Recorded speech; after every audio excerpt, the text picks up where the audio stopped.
ఎవరి దగ్గర పనిపిస్తానన్నారు? గిరిప్రసాద్ దగ్గర. గిరిప్రసాదా? ఆయన ఎవరు? ఆయన ఈ ఊరి జమీందారు. ఈ ఊరి జమీందారా? ఈ ఊరికి రాజేంద్ర బాబు గారేగా జమీందారు. నా బొంద ఆయన జమీందారు. ఓహో, అయితే ఈయన పెద్ద జమీందారా, ఆయన పెద్ద జమీందారా? పేరుకి మాత్రం ఈయనే జమీందారు, అసలు పెద్ద జమీందారు ఆయనే. అసలు ఈ సంగతి నాకెందుకు ముందే చెప్పలేదు? ఆయన దగ్గర నాకు పని ఇప్పిస్తానంటావు, జీతం రెట్టింపు ఇప్పిస్తానంటావు. అవును. ఎప్పుడు చేరొచ్చు? ఇప్పుడు వస్తే ఇప్పుడు చేరొచ్చు. అయితే పదండి.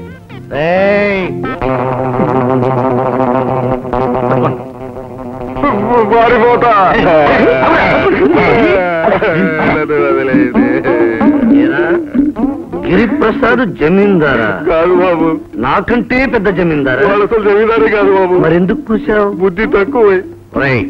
నా దగ్గర పనిచేసే అమ్మాయిని అక్కడికి తీసుకెళ్ళడానికి నీకు ఎన్ని వేల గుండెలు? తప్పైంది బాబు, నన్ను వదిలేస్తే నేను పారిపోతాను. వీడికి ఒక పక్క మీసం తీసిన బుద్ధి రాలేదు, సగం గుండు గీయించండి.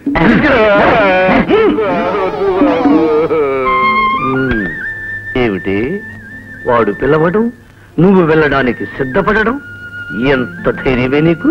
వెళ్ళక ఏం చేయమంటారు? నీకోసమని మీ అమ్మగారు నన్ను పనిలో పెట్టుకున్నారు.